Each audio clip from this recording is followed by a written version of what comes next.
Governu se apoia a cooperativa sira mas hasoru problema.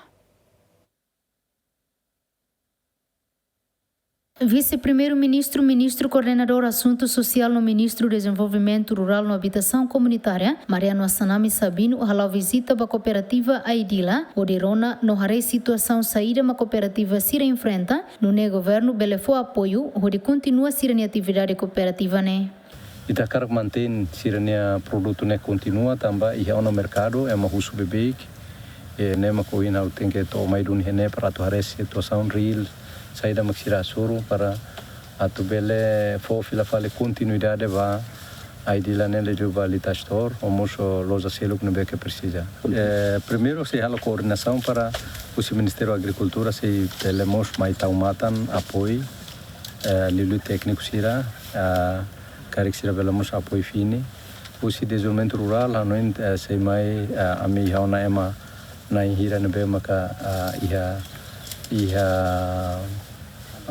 aldeia idane hanoin kata sira sei tur hamutu para o insa maka itabele desenvolve la fala idila ne durante ne osane anesan fundo principal para tohari cooperativa agricultor sira ba fila lima sira para servir hamutu para belhalo.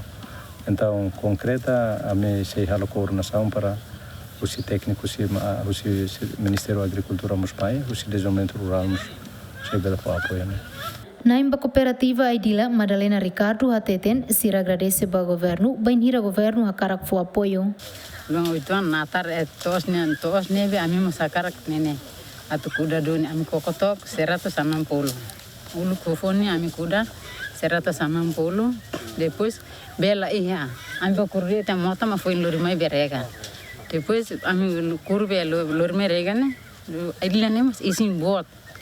Depois sira era barbara isin tiana nebe ami loriba loja então loja sira dia ni California asli bel losam dia kanto ithansa langanande nebe ami loriba depois mak hansa ami halo hansa ne kan hansa kita istaro hansa ministro sira me hare bediang ajuda ama sira bele galai quando sira diam bele ami simo maybe la said na ami label husu Na daw ne governo da Sili Husi Ministro do Desenvolvimento Rural tau osam ba cooperativa comunitário onde facilita microcrédito ba comunidade e aldeia sira equipa cobertura GMN